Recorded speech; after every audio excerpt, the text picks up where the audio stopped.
Si je vous demandais qui est le plus grand attaquant de l'histoire du foot, beaucoup me répondraient Pelé ou Maradona. Et pourtant, malgré le nombre exorbitant de buts inscrits par ces deux légendes, ils ne sont ni l'un ni l'autre l'attaquant le plus prolifique que le monde du foot ait connu. Mais alors qui est cet homme qu'on surnomme également l'homme aux 5000 buts? Laissez-moi vous raconter l'histoire de Joseph Bican.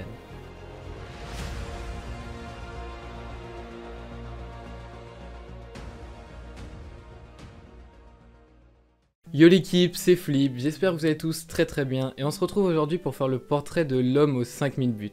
Alors c'est ma première analyse de joueur, donc si ça vous plaît n'hésitez pas à réagir en commentaire, ça ferait extrêmement plaisir. On va donc analyser Joseph Bican en 3 points. Premièrement on parlera de sa vie, ensuite je vous donnerai son palmarès et pour finir je vous ferai une rapide analyse tactique.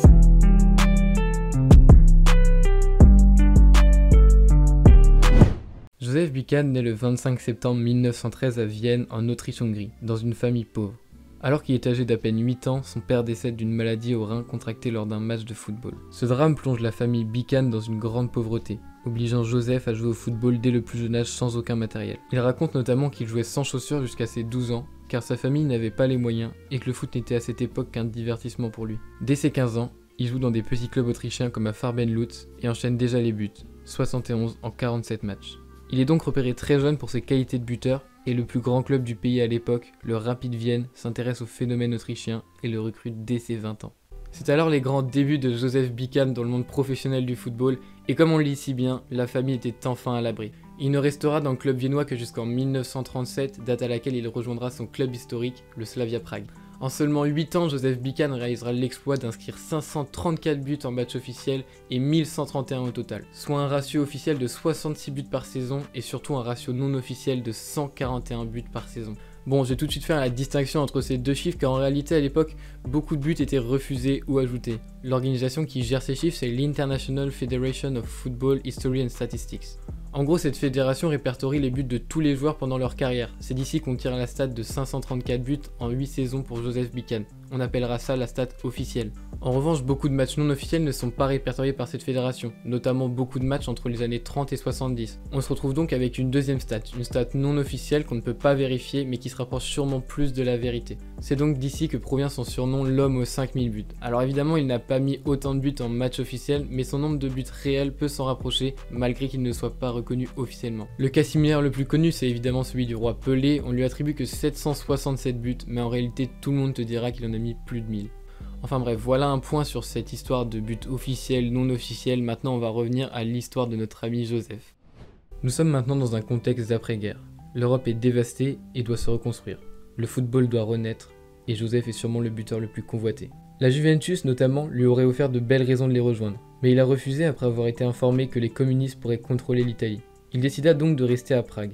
Mais alors que les communistes arrivent au pouvoir pendant l'année 1948, Bican refuse de se joindre au parti communiste tchécoslovaque, tout comme il avait refusé de se joindre au parti nazi en Autriche. Il passera donc aux Železarna Viktovice et au FC Rodek Kralove avant de finir sa carrière à l'âge de 42 ans en 1955 au Slavia Prague, renommé depuis peu en Dynamo Prague. Il était d'ailleurs le plus vieux joueur en activité du championnat à cette époque-là. Sur le plan international, il défendra d'abord les couleurs autrichiennes avec lesquelles il disputera notamment la Coupe du Monde 1934, mais après 19 sélections et 14 buts, il décide lors de son transfert vers le Slavia Prague de changer de sélection nationale et il évoluera donc pour la Tchécoslovaquie.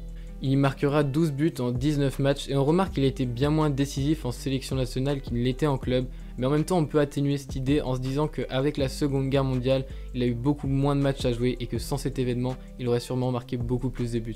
L'homme aux 5000 buts nous a quittés le 27 septembre 2001 à Prague et ce fut la fin d'une belle vie remplie de football et de passion.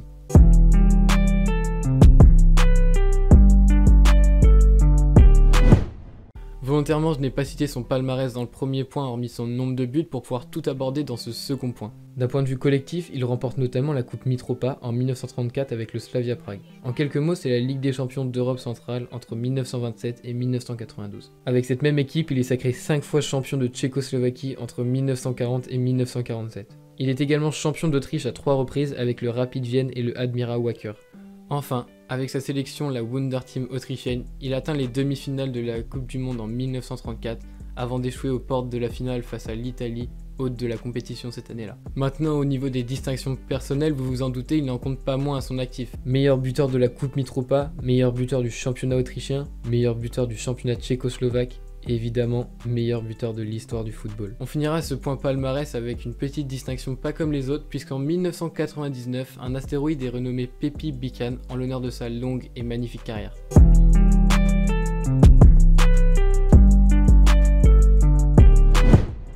Bon, ce dernier point sera un petit peu plus court que les autres car vous vous en doutez, analyser un joueur sans vraiment avoir d'image de l'époque c'est compliqué. Donc ce que je vais faire c'est vous donner quelques caractéristiques de Joseph Bican pour mieux comprendre pourquoi il était si fort.